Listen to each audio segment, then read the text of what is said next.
Hey guys, it's Charles Austin here with the International Wingfolding Organization. And recently we've had questions, the instructor side of the community. A lot of instructors or people that are teaching others, even if it's their own family member, how to wingfoil, have been wondering what are some of the top tips that will help me be a better instructor or better teach someone. And from years of experience, the main tip and the most important tip is going to be communication and also understanding of one's sport.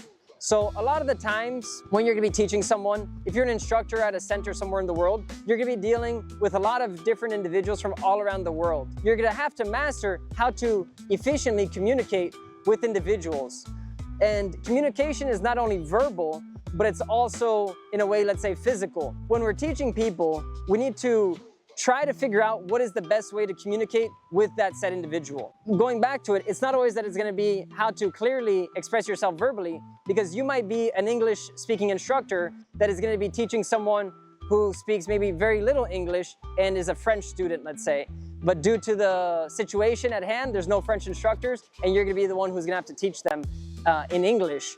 And with limited communications, you're gonna have to find other ways that are not just through the English language to be teaching them. So figuring out different ways of communicating, whether verbally or physically, and how to express yourself is gonna be a key when teaching someone. The other part of it is knowing your student, which goes back to the communication part, but it's knowing your student.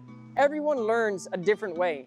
And basically, trying to understand how best does this individual learn, and then tailoring your lesson or tailoring how you express yourself in that way is going to also help with how the information is being received and also understood and kept in that individual. So I know that this is a little bit broad in some aspects, talking about communication, talking about how to understand someone else's ways of learning, but this is all very important when you're going to be teaching someone else.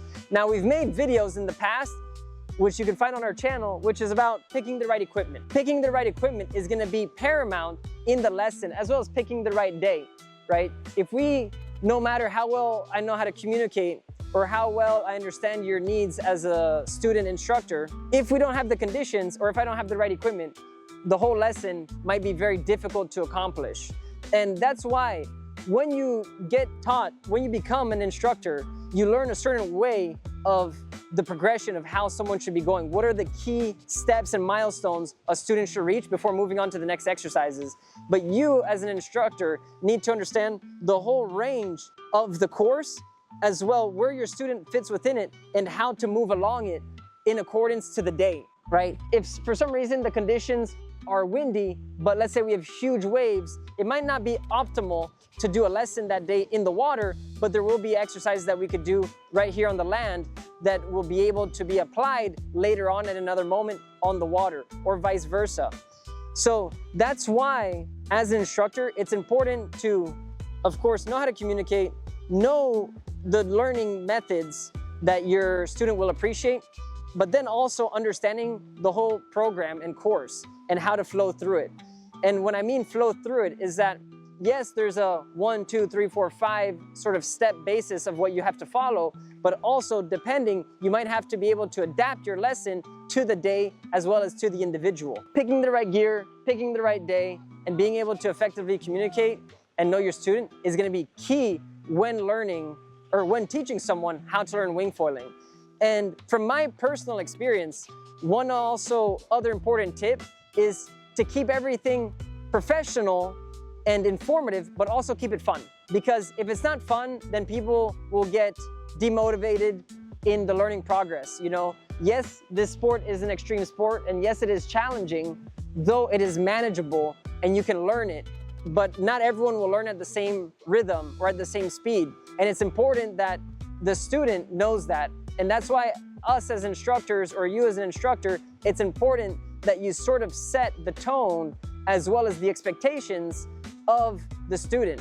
And this is gonna help basically throughout the lifetime of the student, as well as you as an instructor, in the sense that you never want to set unreal expectations or set a bar too high or promises too large that will never be able to be accomplished. Because then you're obviously gonna be setting yourself up for some disappointment and potential failure, but it's not a real failure in the end. It's just that the actual expectations or what was presented was not actually 100% true. So in any case, guys, I hope that when you're an instructor, you realize that your job is very important. It's a serious work because we're taking people that might have zero experience out in the sea, out in the water, and it's important for them to be comfortable, confident that you have their best interests in hand throughout the course.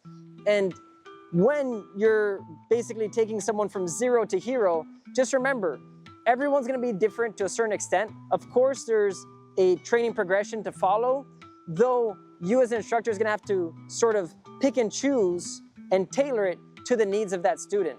And of course, clear, effective communication is gonna be key in accomplishing that, but also different methods of communication and ways of expressing the same idea.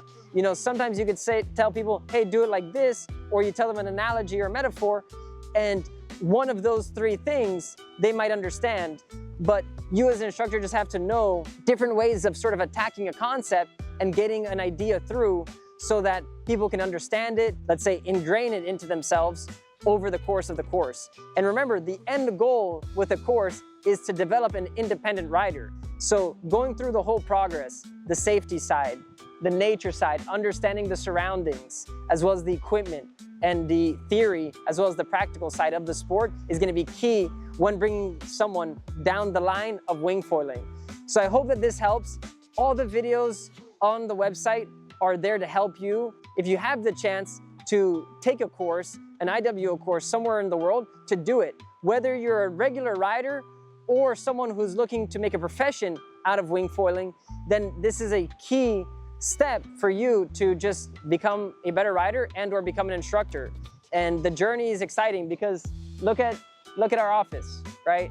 This is sort of the reality of the sport, is that, of course, in some lakes it might be a little bit cloudy or rainy or whatever you might get, but there's so many ways of developing yourself within this world of wingfoiling that it is a sport and sort of a gateway career that can help you explore the world, share your passion with others, and also just do something different. So in any case, guys, I hope that this video helps. We got someone back here riding on their knees, which is a bit hilarious. But in any case, wingfoiling is a great sport.